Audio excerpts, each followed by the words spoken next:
Ah, on pensait que la question de pénurie d'enseignants, c'était seulement dans le secteur public, mesdames, messieurs. Il semble que la pénurie d'enseignants touche aussi le milieu privé, c'est-à-dire l'éducation privée, les écoles privées. Et pour nous en parler, nous avons avec nous un visuel, Léandre Lapointe. Il est responsable du regroupement de l'enseignement privé à la Fédération nationale des enseignants et des enseignantes du Québec. Bon après-midi, Monsieur Léandre Lapointe. Oui, bonjour, Monsieur Pierre. Ça va bien? Ça va toujours bien même quand ça va mal, Monsieur Lapointe. Alors dites-nous, c'est une réalité. Effectivement, on manque d'enseignants aussi, même au secteur privé. Ça veut dire que on n'a pas la garantie que l'enfant qui va à l'école va toujours, tous les jours, jour après jour, avoir un professeur dans la classe.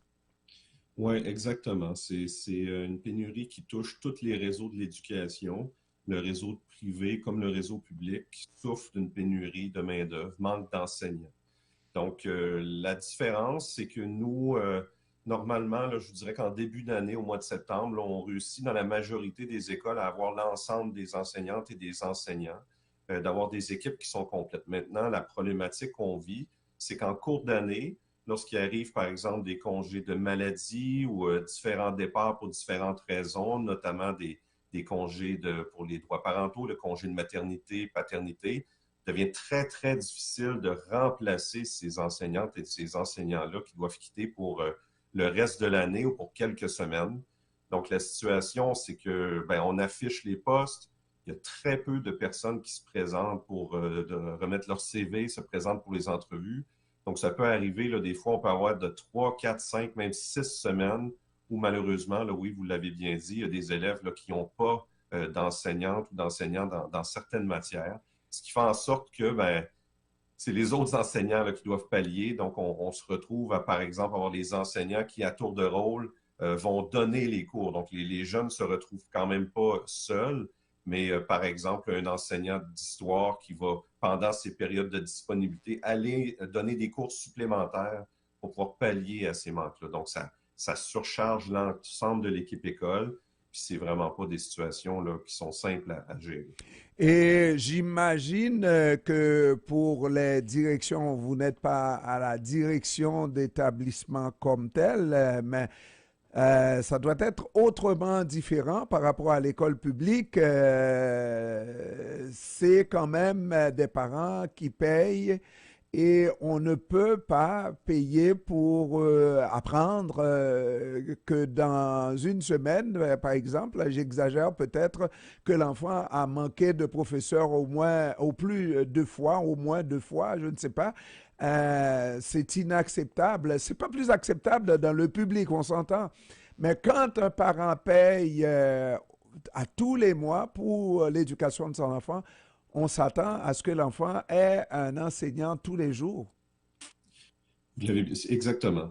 Peu importe les réseaux, c'est pas acceptable qu'on n'ait pas des enseignants dans les classes. L'éducation, c'est important.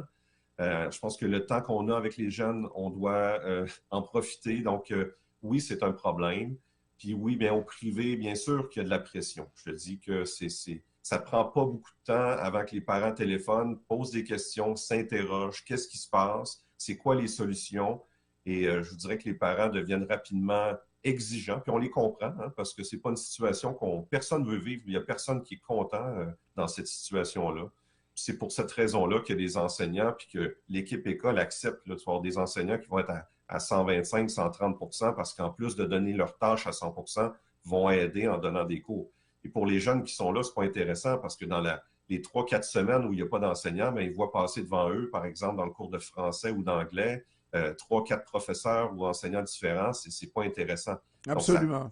ça crée un peu de, c'est pas stable, là. Ça fait que donc les apprentissages sont moins solides. Donc, c'est clairement pas une situation qui est intéressante pour personne. Tout le monde travaille à pied d'œuvre pour atténuer ces situations-là, mais on se retrouve là, comme dans tous les réseaux avec cette problématique-là qu'on tente là, de gérer le mieux possible.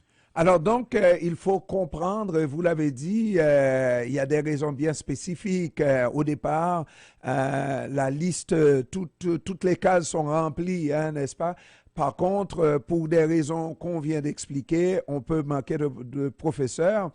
Mais un des problèmes qu'on ne rencontre pas pour dire que les enseignants n'ont pas toujours comment une incitation dans le public.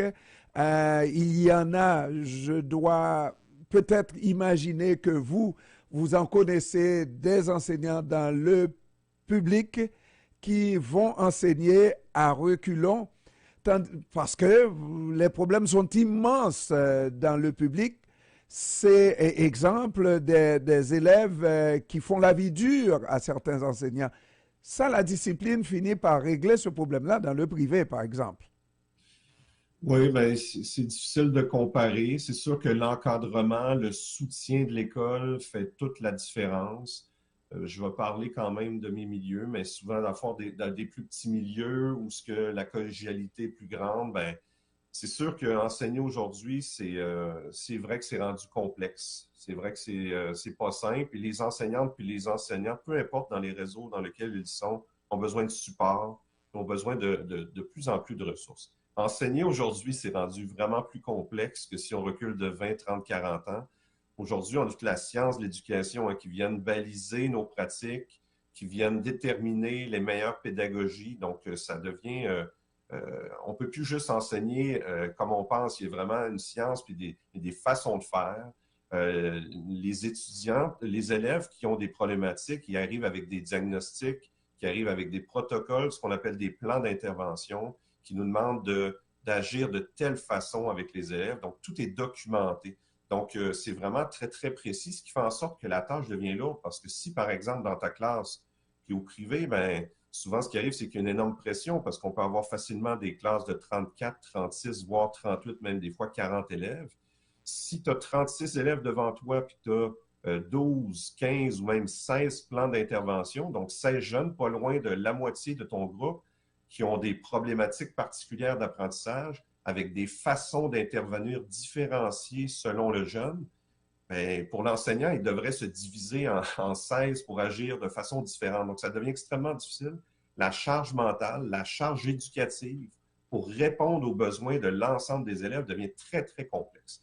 Donc, c'est ça qui crée la charge. C'est ça qui crée la complexité d'enseigner. C'est ce qui fait que oui, les enseignantes, les enseignants peuvent s'épuiser rapidement, tomber en congé maladie, en épuisement professionnel, parce qu'on manque de temps, parce qu'on a des charges. Vous êtes en train de me dire que le problème qui se vit au public, en fait, des enseignants qui vont enseigner à reculons parce que tous les jours et jour après jour, mais la problématique est là, la moitié de la classe avec un plan d'intervention différent, n'est-ce pas? Et il faut se fendre en 15 là, pour soutenir ces élèves-là. La même chose qu'on trouve dans le public, on le trouve effectivement dans le privé. Bien sûr qu'on le vit. Probablement à moindre mesure. J'imagine que les problématiques, l'amplitude des problématiques sont plus élevées au public qu'au privé, parce qu'au privé, ben oui, il y a des tests de classement, il y a des élèves qui sont choisis. C'est pas partout dans toutes les écoles. Il y a des écoles qui font de la sélection, il y en a qui en font pas. Il y a des écoles privées qui sont aussi spécialisées avec les élèves en difficulté. Et nous, dans les écoles que je représente au privé, on a des écoles privées qui ont 100% d'élèves en difficulté qui sont spécialisés là-dedans. Donc, le réseau privé, il est diversifié, il y a toutes sortes d'écoles. Maintenant que j'ai dit ça, oui, mais en même temps, au privé, oui, on a de plus en plus, là, je dirais qu'entre 10 et 15% des jeunes au privé qui ont des plans d'intervention. Puis on a des problématiques parce qu'un adolescent, qu'il soit au public ou au privé, ça reste un adolescent avec toutes les problématiques qui viennent à ces âges-là. Des fois aussi dans des écoles qui sont plus exigeantes ou qui sont plus performantes, ça amène aussi des problématiques de l'anxiété de performance, des élèves qui vont avoir des problèmes de santé mentale, de liés avec les écrans, la surutilisation des écrans, des technologies, des cellulaires. Ça amène aussi des problématiques, notamment sur la concentration. Je vous dirais qu'aujourd'hui, en 2023, là, c'est plus possible d'enseigner pendant 60 minutes à des jeunes. La concentration n'est plus là. Quand ça fait 15-20 minutes que tu parles, c'est le maximum. Il faut qu'ensuite tu passes à autre chose, que tu les mettes en action, que tu peux plus, là, c'est vraiment maintenant rendu une interaction où le jeune doit être en action parce que justement, sa concentration sont habitués de changer rapidement leur attention. Donc, on doit, nous, pour assurer leur réussite, enseigner un petit peu comme ça, donc varier régulièrement. Fait que ça crée une dynamique de l'enseignement. Mais j'aurais beaucoup de questions à poser. Mais ma dernière, c'est entre autres, comment se fait-il, vous n'êtes pas si vieux que ça, là, vous avez reçu de l'enseignement il y a, on va dire, une vingtaine d'années, et ce n'était pas comme ça. Pourquoi 20 ans plus tard, on en arrive à un cas qui est, à une situation, je dirais, qui est semblable autant du côté du public que du privé? C'est un problème de société? La société, elle change. On se retrouve avec des outils technologiques qui se multiplient, qui se développent à une vitesse grand V. Les jeunes ont tous des écrans dans les mains plusieurs heures par jour. On est dans une société de réseaux sociaux où les opinions sont polarisées. On est dans une société où l'intelligence artificielle rentre déjà dans nos écoles. Donc, il y a toutes sortes de problématiques qui sont changeantes très, très rapidement. Donc, les enseignantes et les enseignants doivent s'adapter à ça. En plus d'essayer de passer leur cours, ça devient... c'est fou à quel point la vitesse, justement. Et en réaction à cette société qui change rapidement, ben, on doit donner aux enseignantes et aux enseignants tout l'espace, les conditions d'exercice qui nous permettent de nous préparer à ça, de nous permettre de s'adapter à cette nouvelle société qui change d'année en année. Mais Donc, j'ai une dernière. oui. Qu'est-ce qu'il faudra faire pour que dans les prochaines années, cette profession-là, hein, qui était une profession très prestigieuse, qu'on se souvienne de cet enseignant-là, qui nous a appris, qui nous a donné le goût de continuer pour devenir un élément productif dans la société, hein, qui nous a appris à aimer les mathématiques qu'on pouvait trouver difficiles, mais qui nous a dit voilà, voilà, voilà, voilà, et qui nous a donné le goût. Hein? Qu'est-ce qu'il faudra faire pour retrouver que ça ne devienne pas un produit difficile à trouver ou impossible à trouver, l'enseignant? Ben, moi, je pense que c'est une excellente question que vous posez. Je pense qu'il faut revenir à la base de l'éducation. C'est la relation humaine qui existe entre l'enseignant et ses élèves. Moi, je pense que c'est ça. Moi, je pense qu'il faut... l'enseignement, c'est un métier extraordinaire. Moi, je pense que c'est quelque chose de passionnant d'enseigner aux jeunes, de participer à l'éducation des jeunes qui vont devenir des futurs citoyens, qui vont bâtir le Québec de demain. Quelque chose d'extraordinaire là-dedans. Il faut revenir à ça. Je pense qu'il faut en parler parce qu'il y a plein de belles choses. Puis encore aujourd'hui, il y en a plein d'enseignantes et d'enseignants qui font la différence, tant au public qu'au privé, qui font la différence dans la vie des jeunes, qui font ensuite que ces jeunes-là sont différents et se rappellent de leurs enseignants. Je pense qu'il faut en parler davantage. Moi, je pense qu'il faut valoriser cette profession-là, puis de se rappeler l'importance que ça a d'être un enseignant aujourd'hui au Québec, puis l'impact que tu as dans la société. Je pense que ça nourrit, puis c'est nourrissant. Je pense que ça donne le goût à des gens de faire le travail. Puis derrière ça, il faut donner aux enseignantes et aux enseignants des classes qui ont une composition qui soit régulière, des conditions d'exercice qui leur permettent de bien faire leur travail, puis les ressources pour aider les jeunes qui ont des difficultés diverses, pour les appuyer puis les faire réussir. Je pense que si on fait ça, puis que la société valorise la profession, valorise l'éducation, je pense qu'on va y arriver. Je pense vraiment que les réponses sont à l'intérieur de ça. Juste pour dire que j'aurais beaucoup, beaucoup de questions, c'est donc dire que les revendications dans le public se retrouvent vraiment dans le privé, puisque vous l'avez exprimé de cette manière-là. Je vais vous laisser aller. Léandre Lapointe, vice-président.